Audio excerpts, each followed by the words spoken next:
Don't pay attention to the alignment or anything, okay? Oh, the production, whatever.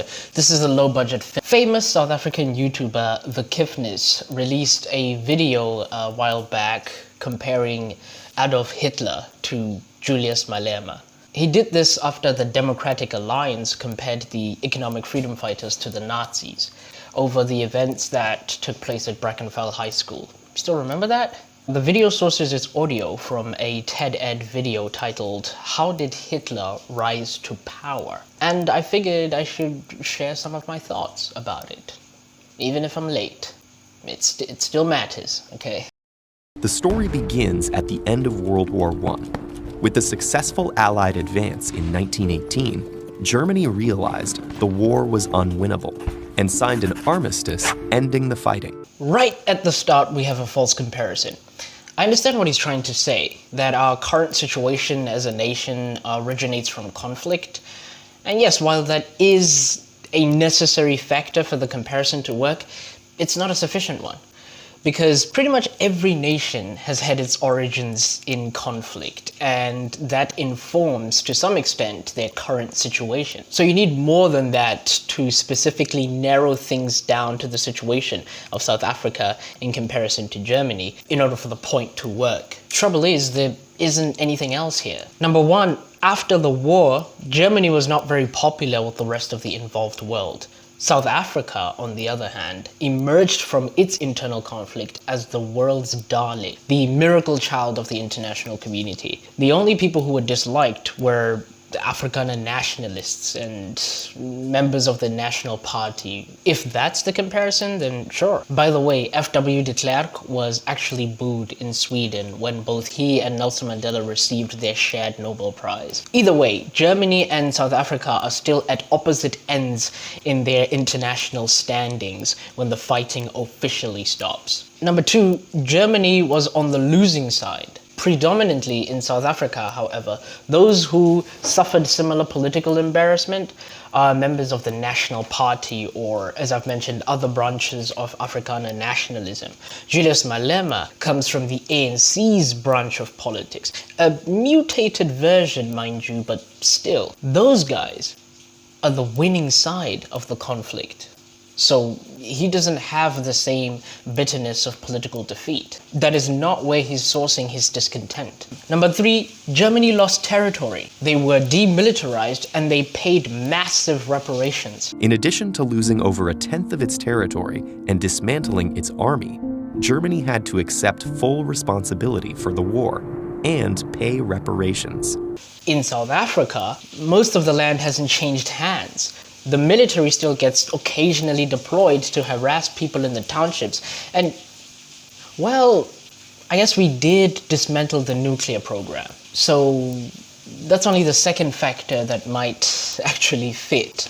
I hope you register my generosity here, because I'm stretching all the way to a technology that did not exist in 1914 to 1988 to try and align some parallel about demilitarization, but I don't know if it's working. So this first point has functionally nothing. We're off to a bad start. As its imperial government collapsed, civil unrest and worker strikes spread across the nation. Civil unrest from workers and students in South Africa has been happening both before and after apartheid. So there's no bifurcation in the two time periods caused by some radical economic transformation or something to separate those two situations as far as like workers are concerned. Whereas in Germany, civil unrest from workers only actually took off sometime after the war. So that parallel also doesn't line up. Conflict and unrest are synonymous things which are both necessary for the comparison, but again, not sufficient to carry the point. Now, I know in the introduction to the video, he puts a note to say that parallels are his own interpretation and not necessarily based on similar timelines. However, the timelines are the exact thing that provides context for the interpretation, right? Otherwise, how are you situating this comparison? Where does it belong? If the only compass we can use to navigate the video is his personal imagination, then we're not dealing in the realm of reality. I mean, I need more than that. His words found resonance in a society with many anti-Semitic people. Okay, yeah, that one checks out. Finally, we have a point. So we're 1 for 3 at the moment. For Hitler, these views became obsession, and his bigotry and paranoid delusions led him to pin the blame on Jews. Oh no, this is so bad. Hitler was paranoid. German Jews did not gain economic advantages over their fellows by ethnically and racially targeting those people with a type of education system meant to keep them exploited in the primary sector, thus building their own wealth, but not that of others. They didn't conduct forced removals and built townships to separate those who should live in economic hubs and those who should not. Julius Malema has inherited this South Africa, and he blames the ANC for its part in it too. Of course, to blame whiteness in some sort of nebulous sense is stupid at best and hateful at worst. Not everyone who's white is in the capitalist class that largely got its wealth in the aforementioned nefarious ways. And yes, Hitler was kind of a bigot. Kind of. But so was Winston Churchill. Just ask the Indians. Yet I hear it said that those two did not agree with each other. I hear it said they had very different politics.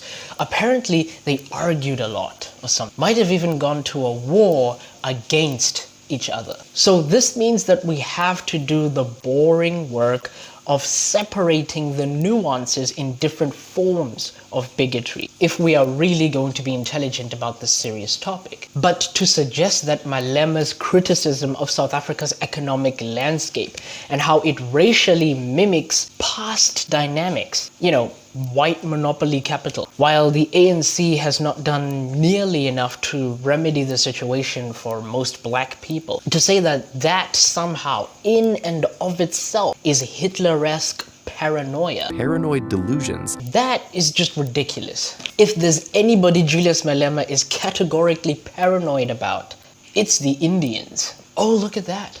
Malema and Churchill are like the same. Whoa. Man, it's really starting to pour out there. Should I stop recording? I'm gonna continue. Or it might be like ASMR. I'm seriously going to put ASMR in the tag.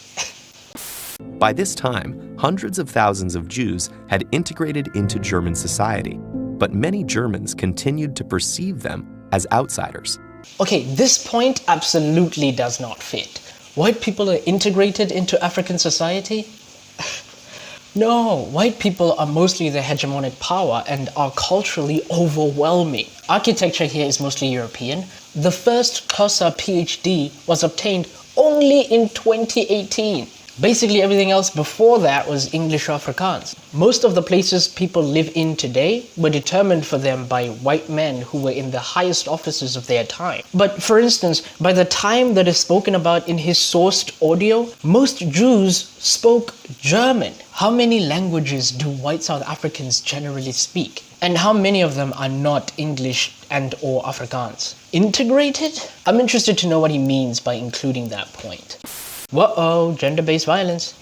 After World War I, Jewish success led to ungrounded accusations of subversion and war profiteering. Okay, the Jewish success that they're relating to here is the success after World War I. White monopoly capital was already a thing during apartheid. It was kind of the whole point. Or I guess Boer monopoly capital more specifically. So again, the dynamics of Germany before and after World War I are completely incongruent to South Africa before and after apartheid. And Julius Malema's suspicion, while tainted with unjustifiable bigotry at times, it's not a paranoid delusion that's entirely factless. The majority of the economy being owned by white capitalists is directly sourced from segregation and apartheid. That's not an unfounded claim. These conspiracy theories. You want a conspiracy theory? I'll show you. Look, he uses a Zapiro cartoon that says, "Two British polluters." This is a dog whistle to his fellow Afrikaners to say, remember who our real enemy is. We have not forgotten the Boer Wars, as we call them. The British and the British alone are causing all this confusion. See, now that is a conspiracy theory. My conspiracy theory. Not fact. Wink, wink. Hitler took advantage of the people's anger. Yep, yes. No question there. He does have a like-minded audience. That brings the point score to 2 for 7.